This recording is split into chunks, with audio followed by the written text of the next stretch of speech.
start.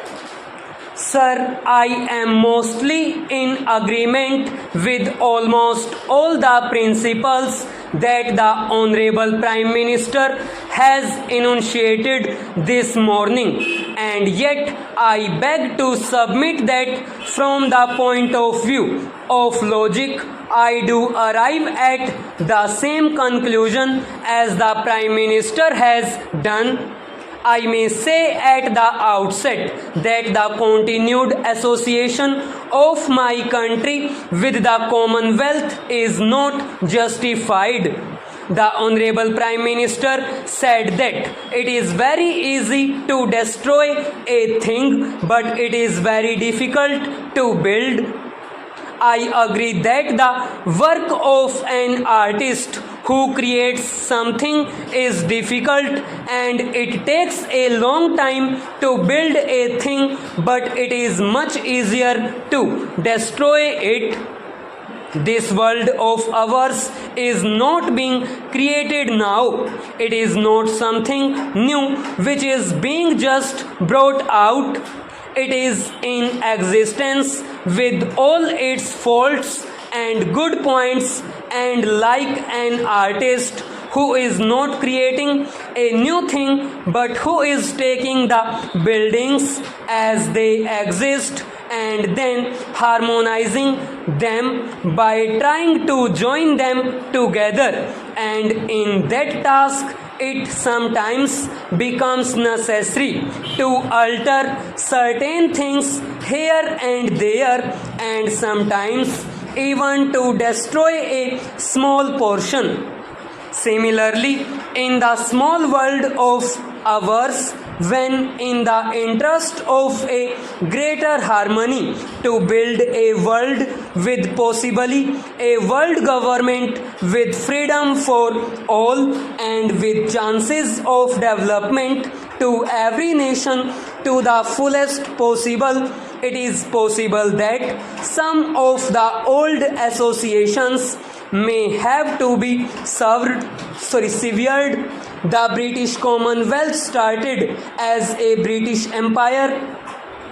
It had a purpose in this world, whether it was a colonial purpose or some other purpose. It came into existence with a certain set purpose. And then, as the world went on changing, the British Empire also went on changing.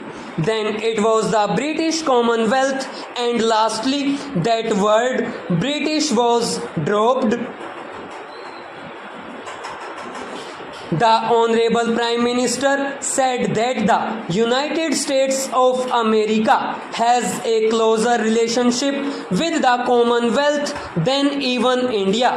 I support the Honorable Prime Minister's statement, and that is just the reason and just the argument in my favor.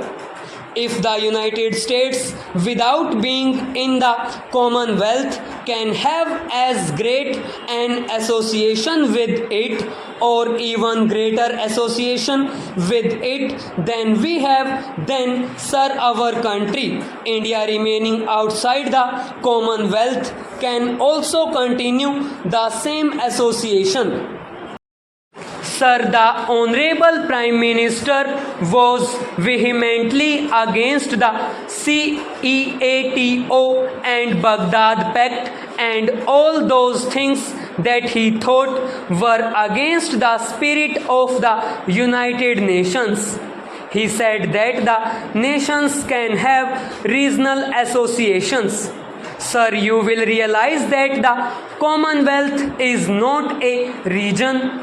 Australia, India, Canada, and the United Kingdom are so far apart geographically from one another that nobody in his imagination can consider them to be a compact area where there may be some sort of an understanding or cooperation. We are aiming at peace, and for the attainment of that peace, we have a world organization, the United Nations. Do you think that the formation of pacts or groups or associations helps in the development, better organization and control of the United Nations?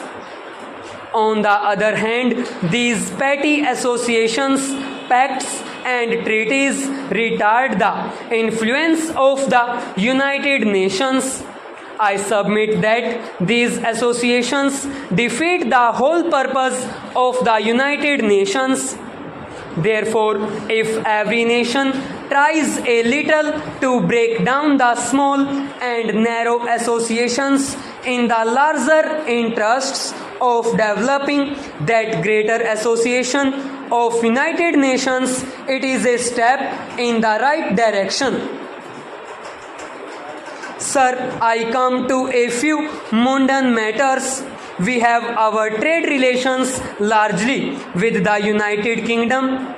If you will see the structure of our import and export trade, you will find that a large part of export goes to the United Kingdom and a large part of our imports comes from the United Kingdom. We are giving some sort of a preferential duty.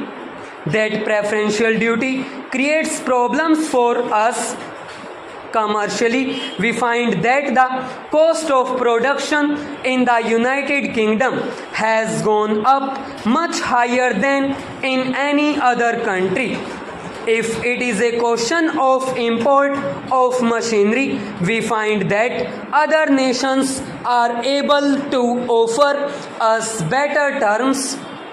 If it is a matter of our export trade, we find that other nations are able to offer us better prices.